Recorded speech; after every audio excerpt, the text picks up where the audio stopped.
আসসালামু আলাইকুম। আমি Nipa Afsan. Welcome back to my channel. আজকে আমার জন্মদিনের একটা ব্লগ শেয়ার করব। আমার জন্মদিনটা ছিল এবছরের খুবই স্পেশাল একটা দিন, কারণ এবছর আমি জন্মদিনের সময়টাতে এবং এই দিনটাতে মক্কাতে অবস্থান করছি। সেজন্য ভাবলাম এই পবিত্র দিনটাকে অপচয় না করি, এই দিনটাকে কাজে লাগাই। সেজন্য বের হয়ে গেলাম কাজকর্ম শেষ করে। বাসার সামনে বাস স্টপ ছিল একটা। যেহেতু আজকে আমি মক্কা বাস দিয়ে পবিত্র হারামে যাব, হারাম শরীফে যাব, তাই আমি মক্কা বাসের জন্য এখানে রাস্তা ক্রস করছিলাম। মক্কাতে সম্পূর্ণ মক্কা সিটিতেই হচ্ছে মক্কা বাস। এদেশের সরকার ফ্রি করে দিয়েছে। প্রতিটা রোডেই হচ্ছে হারাম শরীফে যাওয়ার জন্য এবং হারাম শরীফ থেকে আসার জন্য বাস ব্যবহার করা হয়। তো আমি অলরেডি রাস্তা ক্রস করে চলে আসছি। এখানে বাসের জন্য ওয়েট করছিলাম। মক্কাতে প্রতিটা স্থানেই বাস স্টপ রয়েছে, আর এই বাসটি সম্পূর্ণ ফ্রি মক্কার প্রতিটি হাজিগণদের জন্য এবং যাত্রীগণদের জন্য। যেহেতু মক্কাতে শুধুমাত্র মুসলিম হাজিগণ এবং মুসলিমগণই প্রবেশ করতে পারে, তাই আমাদের প্রতিটি মুসলিমদের জন্য হচ্ছে এই বাসটি সম্পূর্ণভাবে ফ্রি। প্রতিটা রোডেই মক্কা বাস রয়েছে। কিছুক্ষণ মক্কা বাস সিগন্যালে দাঁড়িয়েছিল, অতঃপর আসলো মক্কা বাসটি। এখন আমরা মক্কা বাসে উঠব এবং হারাম শরীফে চলে যাব। আমাদের বাসা থেকে মক্কার 6 নম্বর বাসটি দিয়ে আমরা হারাম শরীফে যাই। আর হারাম শরীফে যেতে যেতে একটা কথা বলি, আজকে আমার কাছে অনেক বেশি লাকি ফিল হচ্ছে। এরকম একটা ব্লগ আজকে আপনাদের সাথে আমি শেয়ার করব। আমি কখনো ভাবতে পারিনি জন্মদিনের এরকম একটা দিনে আমি মক্কার এই পবিত্র জায়গাটিতে থাকব। হারামের এত কাছাকাছি থেকে হারাম শরীফে পবিত্র জায়গাতে, আল্লাহর এই পবিত্র ঘরে পবিত্রতার সাথে এত সুন্দরভাবে এই দিনটি আমি কাটাতে পারবো আল্লাহর দরবারে ইবাদত করার মাধ্যমে। আল্লাহর কাছে লাখো লাখো কোটি কোটি শুকরিয়া আদায় করছি। এই কারণে আল্লাহ আমাকে এই তৌফিক দান করেছে এই জন্মদিনের দিনটাকে অনেক বেশি স্পেশাল করে তোলার জন্য। মক্কা বাস দিয়ে মসজিদুল হারামে যেতে সময় লাগে 5 থেকে 6 মিনিটের মতো, এবং বাস স্টপ যেখানে নামিয়ে দেওয়া হয় সেখান থেকে হেঁটে যেতে সময় লাগে 3 থেকে 4 মিনিটের মতো। সর্বমোট আমার বাসা থেকে যেতে সময় লেগেছে 10 মিনিটের মতো। আল্লাহর রহমতে আমি মসজিদুল হারামের সীমানাতে প্রবেশ করেছি। আমি যখন প্রবেশ করি সেই সময় প্রায় মাগরিবের ওয়াক্ত হয়ে গিয়েছিল, তাই সবাই মাগরিবের নামাজ পড়ার জন্য ভিড় করছিল।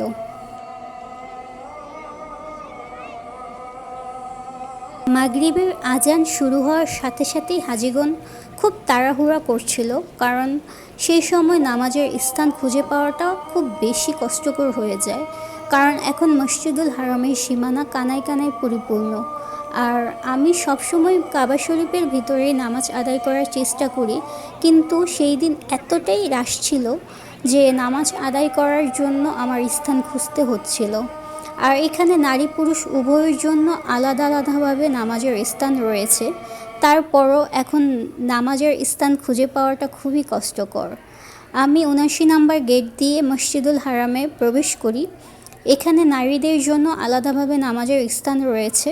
অনেক কষ্ট করে নামাজের স্থান খুঁজে পেয়েছি, কারণ যেখানেই যাচ্ছিলাম সেখানেই ওই জায়গাটা সম্পূর্ণভাবে বুকিং হয়ে গিয়েছিল, বা ওই জায়গাটা পরিপূর্ণ হয়ে গিয়েছিল হাজিগণ দ্বারা, তাই সেখানে আর ঢুকতে দিচ্ছিল না।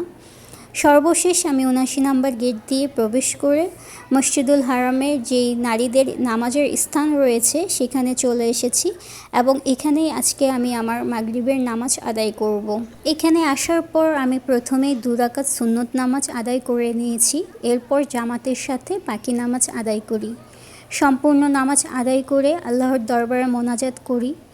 এত সুন্দর একটা পবিত্র জায়গাতে আল্লাহ তাআলা এত সুন্দর একটা পবিত্র দিনে আমার জীবনের শ্রেষ্ঠ একটা দিন উপহার দেওয়ার জন্য আল্লাহ আমাকে এই জন্মদিনের দিনে মক্কার মতো একটা জায়গাতে এবং হারাম শরীফে আল্লাহর পবিত্র ঘরে যেয়ে নামাজ পড়ার তৌফিক দান করেছে।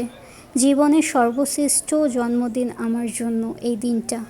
নামাজ আদায় করে আমি বাইরে বের হয়ে আসি জমজমের পানি পান করার জন্য, কিন্তু এই জায়গাটাতে এতটাই ভিড় ছিল যে ঢোকার মতো অবস্থা ছিল না, তাই আমি দাঁড়িয়েছিলাম। মসজিদুল হারামের সীমানাতে প্রবেশের সাথে সাথেই মনের মধ্যে একটা অন্যরকম শান্তি প্রশান্তি কাজ করে, কেননা এখানকার বাতাস মনে হয় শরীরে লাগার সাথে সাথে মনটা খুব জুড়িয়ে যায়।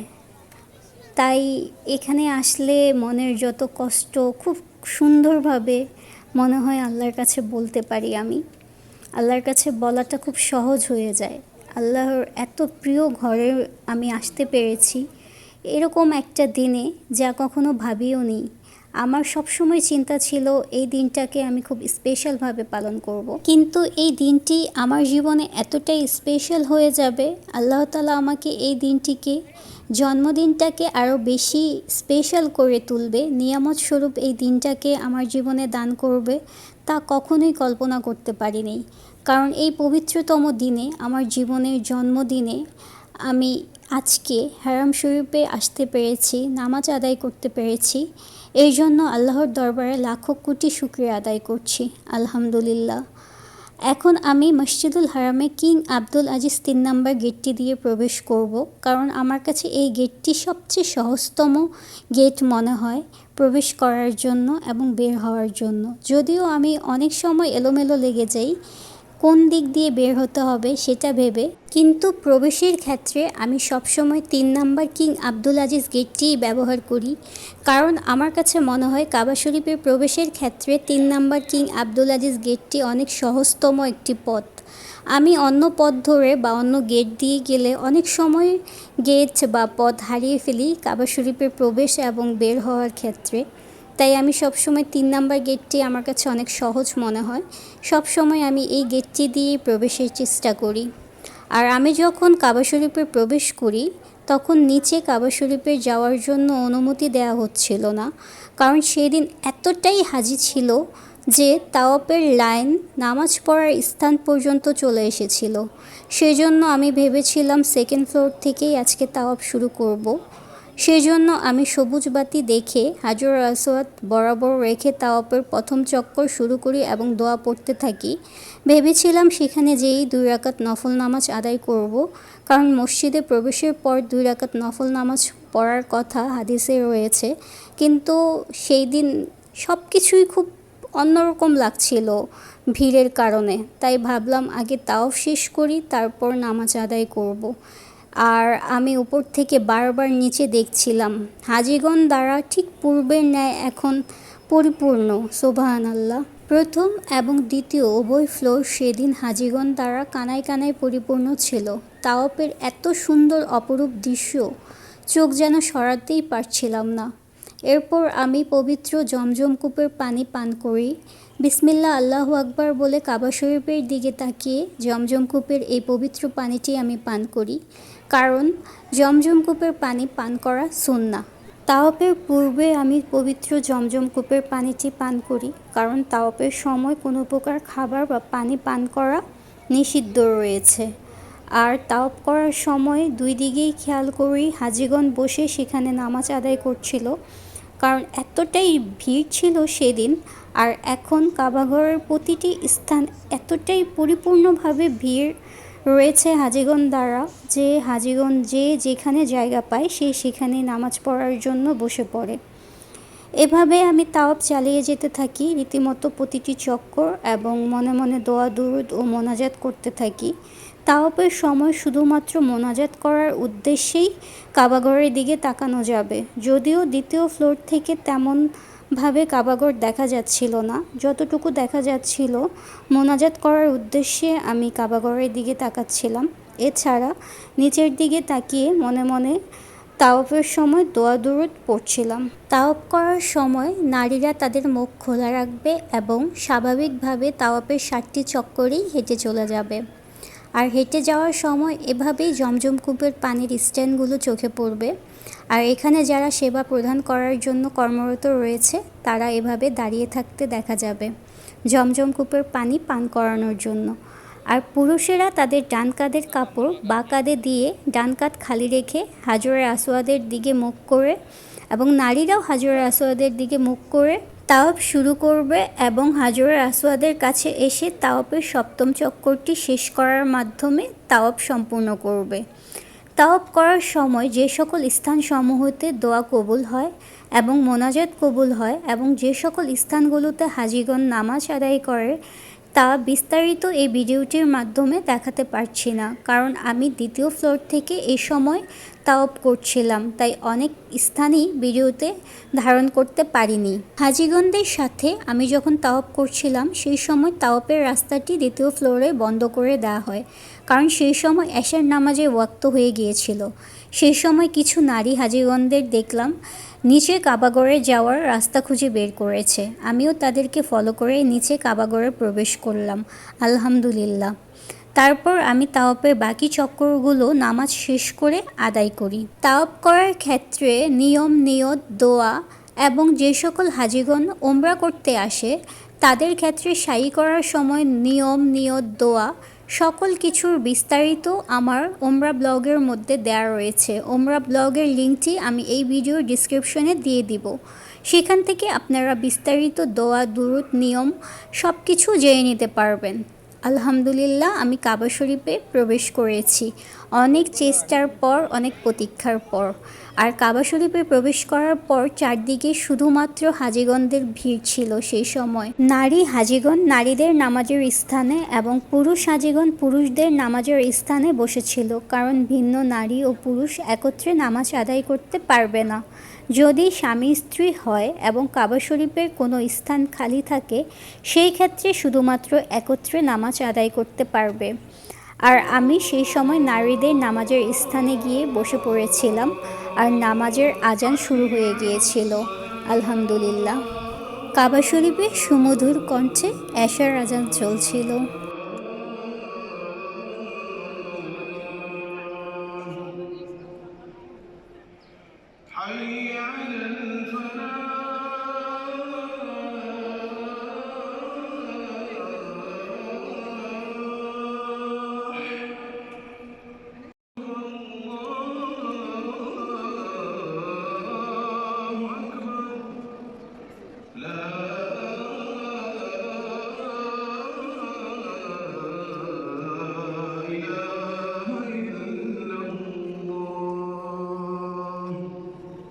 এরপর আমি এশার নামাজের জামাতের আগে 4 রাকাত সুন্নত নামাজ আদায় করে নিই, কারণ অধিকাংশ হাজিগণ জামাতের আগেই 4 রাকাত সুন্নত নামাজ বা প্রতিটি নামাজের সুন্নত নামাজগুলো আগেই আদায় করে নেয়। এরপর জামাতের সাথে ফরজ নামাজ ও জানাজার নামাজটি আদায় করে। এখানে নারীগণ প্রথমে সুন্নত নামাজ আদায় করছিল এবং আমিও সুন্নত নামাজ আদায় করে নিয়েছি। এরপর জামাতের সময় হয়ে গিয়েছিল, জামাতের নামাজের জন্য সবাই একত্রে দাঁড়িয়ে গিয়েছি এবং জামাতের সাথে এশার নামাজ আদায় করেছি। অনেকেই আমাকে এই প্রশ্নটি করে থাকেন, মসজিদুল হারামে জামাতের সাথে নামাজ আদায় করার পূর্বেই সবসময় সুন্নত নামাজটি আদায় করতে হবে কিনা, বা জামাতের সাথে নামাজ আদায় করার পর সুন্নত নামাজ আদায় করা যাবে কিনা। এটা একান্তই আপনাদের ব্যক্তিগত ব্যাপার, কেননা প্রতিটি ওয়াক্তের নামাজের পূর্বে জামাতের সাথে নামাজ আদায় করার আগে বা পরে যে কোনো সময়ই আপনারা সুন্নত নামাজটি আদায় করে নিতে পারবেন। আমি যেই লাইনটিতে নামাজ আদায় করার জন্য দাঁড়িয়েছিলাম তার ঠিক সামনের লাইনটিতেই দু বোন একসাথে তার মা বাবার সাথে তাওয়াফ করার জন্য ও নামাজ আদায় করার জন্য মসজিদুল হারামের কাবাগরে এসেছিল। মাশাল্লাহ, কি সুন্দর মিষ্টি দু বোন, ওরা নিজেরাও জামাতের সাথে নামাজ আদায় করেছে। আলহামদুলিল্লাহ, এত সুন্দর আর এত মিষ্টি দৃশ্য শুধুমাত্র কাবাগরে গেলেই আল্লাহ তাআলা নিজের চোখে দেখানোর মতো তৌফিক দান করে। সুবহানাল্লাহ। কোনো মুসলিম নারী বা পুরুষ যদি মসজিদুল হারামে এক ওয়াক্ত নামাজ আদায় করে তাহলে তার আমল নামায় 1,00,000 ওয়াক্ত নামাজের নেকি যোগ হয়। আর কেউ যদি জামাতের সাথে এক ওয়াক্ত নামাজ আদায় করে তাহলে তার আমল নামায় 27,00,000 ওয়াক্ত নামাজের নেকি যোগ হয়। সুবহান আল্লাহ। কাবাঘরে নামাজ আদায় করা সত্যি অনেক ভাগ্যের ব্যাপার। আলহামদুলিল্লাহ, আমি তা আদায় করতে পেরেছি।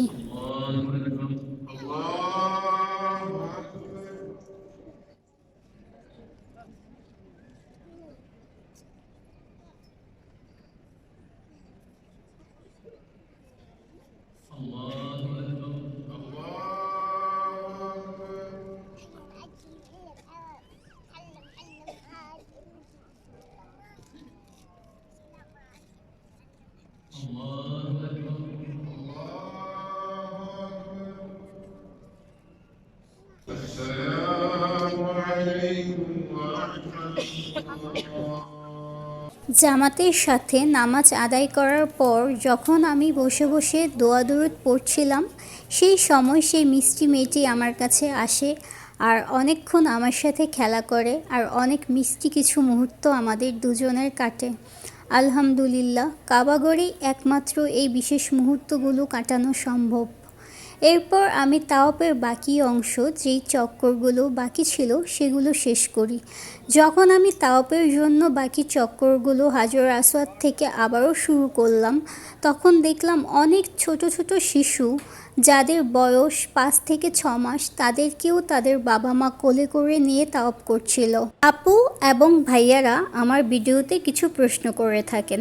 তার মধ্যে একটি গুরুত্বপূর্ণ প্রশ্ন হলো, যাদের বাচ্চা অনেক ছোট তারা কি স্ট্রলার ব্যবহার করে কাবা শরীফে তাওয়াফ করতে পারবে কিনা, বা যারা অসুস্থ এবং বৃদ্ধ রয়েছেন তারা কি হুইল চেয়ার ব্যবহার করে কাবা শরীফে তাওয়াফ করতে পারবে কিনা। সেই ক্ষেত্রে অবশ্যই আপনাদের অনুমতি নিতে হবে। অনুমতি নেওয়ার পরে কাবা শরীফের প্রথম ফ্লোরে আপনারা বাচ্চাদের জন্য স্ট্রলার ও বৃদ্ধ ও অসুস্থদের জন্য হুইল চেয়ার ব্যবহার করে তাওয়াফ করতে পারবেন।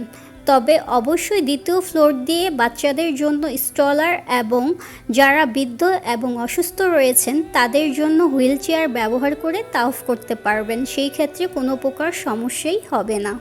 তাওয়াফ শেষ করে আমি 2 রাকাত তাওয়াফের শুকরিয়া নামাজ আদায় করি। নামাজ আদায় সম্পূর্ণ করে আমি 3 নাম্বার সেই কিং আব্দুল আজিজ গেটের যে সিঁড়িটি রয়েছে, যে পথ নির্দেশনাটি রয়েছে, সেই পথ দিয়েই বাহিরের পথের দিকে বেরিয়ে আসি। আমার স্বামীর কর্মস্থল জমজম টাওয়ার বা ক্লক টাওয়ারে রয়েছে বলে আলহামদুলিল্লাহ এত ভালো একটা স্থানে আমার হাজব্যান্ড রয়েছে। সেই সুবাদে আমি মক্কার মতো এরকম একটা স্থানে রয়েছি এবং কাবাগরের মতো পবিত্র স্থানে যে জন্মদিনটি পালন করতে পারলাম আল্লাহর দরবারের ইবাদতের মাধ্যমে। আল্লাহর কাছে আবারও যত শুকরিয়া আদায় করব ততই কম হবে। আমার Facebook page Rongini by Nipa Afsan, please সবাই লাইক এবং ফলো দিয়ে আমার পেজটির পাশে থাকবেন, এবং YouTube channel Rongini by Nipa. এখনও যারা আমার চ্যানেলটি সাবস্ক্রাইব করেননি, প্লিজ লাইক, কমেন্ট, শেয়ার এবং সাবস্ক্রাইব করে আমার চ্যানেলটির পাশে থাকবেন এবং পাশে থাকা বেল আইকনটি প্রেস করে রাখবেন সবার প্রথমে ভিডিও নোটিফিকেশনটি পাওয়ার জন্য। আমি যখন মসজিদুল হারামের কাবাঘর থেকে নামাজ ও তাওয়াফ আদায় সম্পূর্ণ করে বের হয়ে আসি, ওই পথ ধরেই মিষ্টি দুটো ছোট মেয়েবাবু তার মা বাবার সাথে ওমরা আদায় সম্পূর্ণ করে একই পথ ধরে বের হয়ে আসে। এত ছোট আর নিষ্পাপ ছোট ছোট ছেলে ও মেয়েবাবুগুলো এখানে ওমরা আদায় করতে বা তাওয়াফ করতে বা নামাজ আদায় করতে আসে। এত সুন্দর অপরূপ দৃশ্য চোখ জুড়িয়ে যায়। সুবহানাল্লাহ।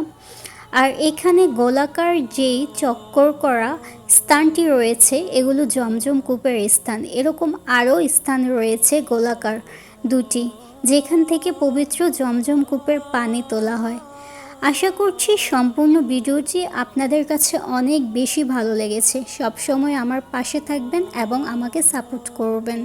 জন্মদিন উপলক্ষে আমি চেয়েছিলাম আজকের দিনটিতে আল্লাহর ঘরে ইবাদত করে কাটিয়ে দেওয়ার জন্য। যতটুকুই পেরেছি আলহামদুলিল্লাহ। আমি আজকে একাই আল্লাহর ঘরে কাবা শরীফে তাওয়াফ ও নামাজ আদায় করেছি। এরপর আমি আমার স্বামীর জন্য অপেক্ষা করছিলাম। উনি এসে জন্মদিন উপলক্ষে আমাকে খুবই সুন্দর একটি ট্রিট উপহার দেয়। আর সেই ভিডিওটি আমি ভিডিওর সেকেন্ড পার্টে আপনাদের জন্য আপলোড করব। ভিডিওতে যদি কোনো প্রকার ভুল ত্রুটি করে থাকি বা কথার মধ্যে কোনো ভুল ত্রুটি হয়ে থাকে, আপনারা সেটি ক্ষমাসুলভ দৃষ্টিতে দেখবেন। সবাইকে অনেক অনেক ধন্যবাদ। আল্লাহ হাফেজ।